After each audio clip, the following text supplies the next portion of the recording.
Joining us on the programme and for your insight. We now move to the Middle East for our next story, where Israel's Prime Minister's office has confirmed that a negotiating team will head to Qatar today for hostage and ceasefire talks. The statement said that the changes Hamas is seeking to make to the Qatari proposal are not acceptable to Israel. According to a source involved in the mediation, Hamas is seeking three core changes, which are guarantee that talks on a permanent ceasefire will continue until a deal is reached, full resumption of aid through the UN and other agencies, and the withdrawal of Israeli troops to positions held before the March ceasefire collapsed.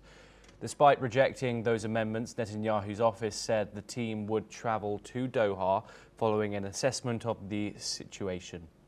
This comes as Hamas had earlier said that it had given a positive response to the proposal.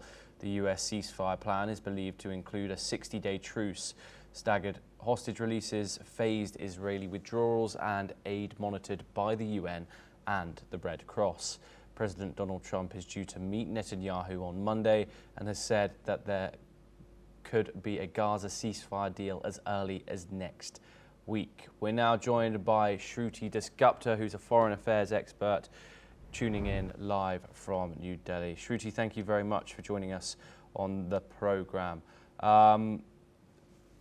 Israel has said these amendments are, quote, not acceptable. This is the first time in quite a while there was optimism surrounding the region in regards of a ceasefire. How does Israel, do you think, justify refusing guarantees for this permanent ceasefire talks if the stated goal is to end hostilities and bring hostages home? Greetings, Thomas. Thank you for inviting me to your show. I assume that Israelis feel quite threatened by increased attacks that have been happening on the Gaza Humanitarian Foundation and its aid distribution, and it shows that the Hamas is not completely as suppressed as they want to believe. Along with the 12-day war with Iran, they had assumed that Hamas would kind of kneel towards the ceasefire negotiations, and that has not come to fruit. So it seems that Israel is reluctant. Netanyahu is not very much in favor of ceasefire for this very particular reason, that if they bend now and continue with this proxy peace, it will last for a bare few months and resulting in nothing major except diplomatic talks on the table, while Israelis continue to be under attack, not just in Israel but around the world, through the proxies and the supporters of Hamas.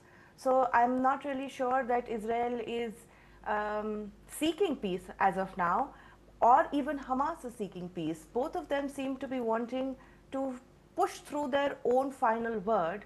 Hamas wanting Israel out, IDF out of the region of Gaza, and Israel wanting Hamas out of Gaza, or at least any known probable routes of Hamas out of Gaza. So right now it's a pull and push, each wanting their own.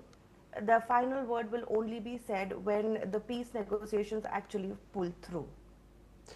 Yes, Shruti, you are staying with us for more updates. We now move on. Thousands